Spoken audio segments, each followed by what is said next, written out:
in terms of affordability. We're going to go live to Marit Stiles, who's speaking down at Queen's Park. Let's listen in. To the return of the legislative session. Before I begin, can we just talk about this tunnel?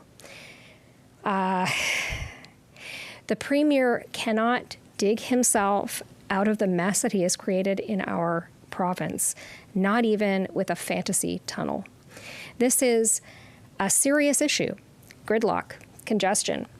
But this is not a serious proposal. This is not a serious Premier. It is a silly thought from a government that has run out of ideas. I've been asking myself all morning, and certainly as we've considered that he might come up with something like this over the last little while, why would we do that? Has he thought about this for more than 5 minutes? We are looking at years of traffic chaos, disruption, billions of taxpayer dollars. And if you look at the track record of what happened in Boston, no real improvements to congestion. I also wanted to speak for a few minutes about some of the Premier's comments about recently blaming people who are suffering from his bad decisions and refusing to take responsibility for his own failures. The Premier comes back for a 3-day stint after, 19 weeks of vacation, and starts to spew some pretty hateful stuff. The kind of comments that divide people, disrespect people. And I do want to focus for a moment on the decisions that led us here. I mean, this is a government and a Premier who is trying to distract, who is trying to cast blame on others, continues to fail to take responsibility for the impact that his decisions are having. He's been in power for 6 long years.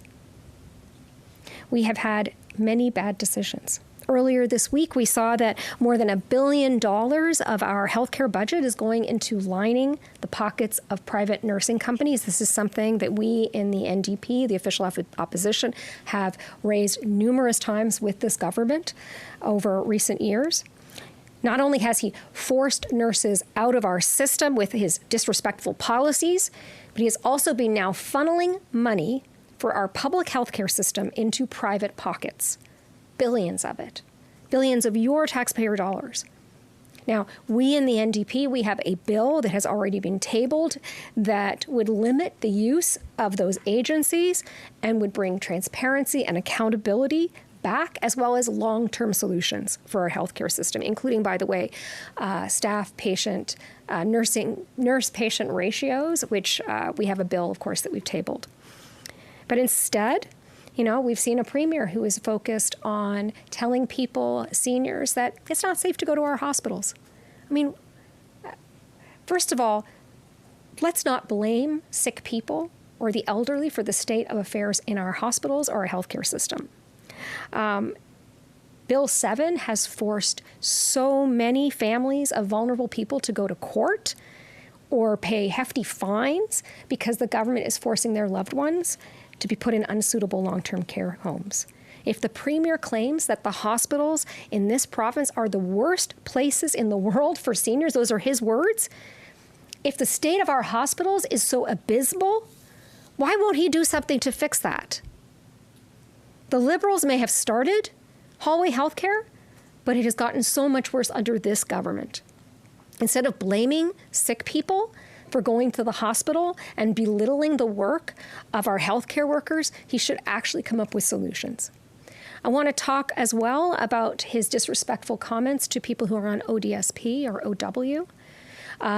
Low ODSP and OW rates have pushed hundreds of thousands in our province into what we have called legislated poverty, right? Instead of committing to fix our social safety net, and raising the rates and fixing the clawback so people can live a life of dignity, he is blaming people who are doing their best to make ends meet.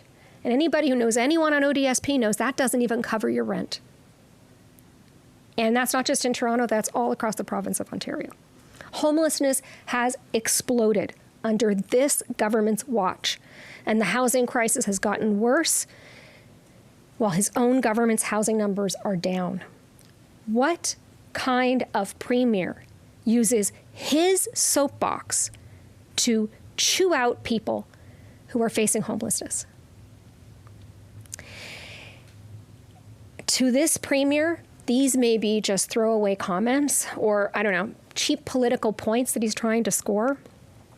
But to the people of Ontario, especially seniors, especially people living with disabilities, anyone facing homelessness or precariousness right now, anyone struggling to make ends meet, which is just about everyone in the province right now, this is a punch to the gut.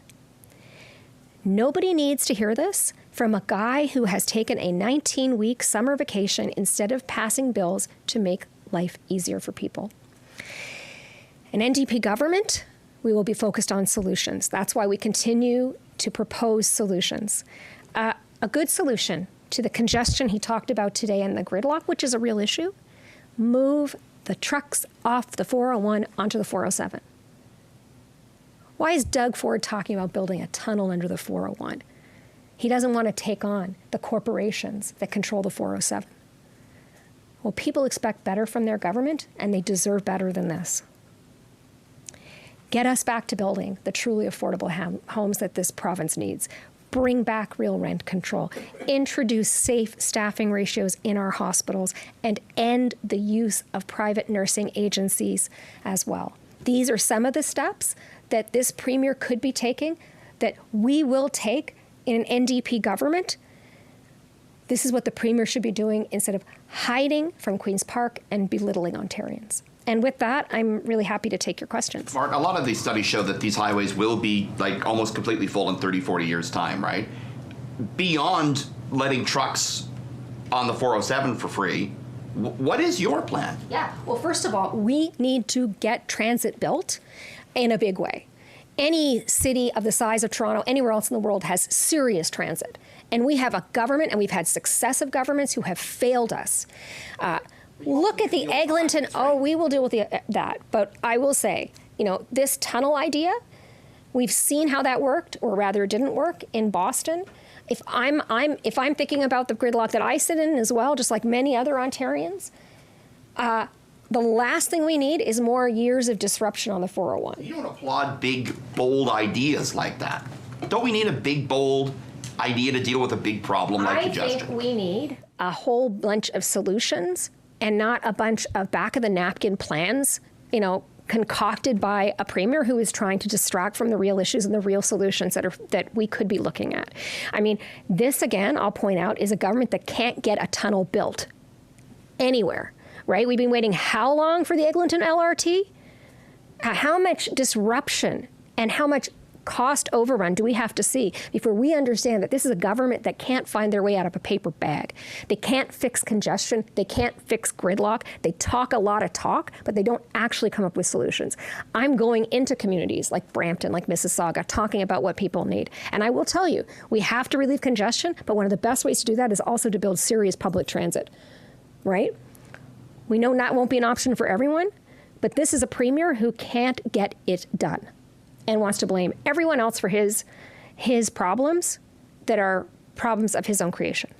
Would you try in French? En quelques mots, vos pensées sur le projet de tunnel? Je peux, mais je pense que si c'est, if it's okay, je veux essayer de le faire après ça parce que je veux pratiquer un peu mon vocabulaire pour ces sujets, okay? All right. Okay. He's always couched his comments about ODSP that he's going to take care of the people who can't work, whether because of mental illness or a disability, for life. And he was asked today about the low level of ODSP rates, and he sort of brushed it off. Oh, we've raised them 5%, and he went back to saying that he's going to continue to take care of these people for life. Why do you think he can't acknowledge the criticism that the rates are too low? Because this is not a serious premier, right? He doesn't, he will take no responsibility. Look, talk to any parent of a child, whether they're an adult child or a small child with disabilities. They're at wit's end. This is not, the life on ODSP is one thing. but there are no supports in our schools, in our communities, for adults living with disabilities. I meet parents every day of adult children with disabilities who say, I do not know what's going to happen when I pass away. We know this. We've all heard these stories more times than I care to remember. And I'm telling you, this is a premier who, it's like, this is not how you run a province. You have to actually live up to the responsibility of being a premier in a government. He has the biggest government in the history of this province, the biggest cabinet, and he can't find a solution to that. The solution is there. You have to increase ODSP rates. You have to build truly affordable and supportive housing. We have to fix our healthcare crisis. We need family doctors.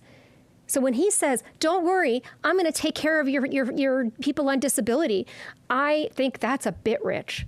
That sounds to me like someone who's never had to actually do any real work in his life. It makes me mad because I see out there all the people who are working so hard in this province to make ends meet, to meet the needs of to help their neighbors, and that's his attitude. He has the power to change this. He's refusing to do it. You're complaining about the 19-week vacation, but I haven't seen a... Well, we've been listening to Ontario NDP leader Marit Stiles speaking to reporters down at Queen's Park, addressing her concerns about this new proposal of an idea of building a tunnel under the 401 from the Premier.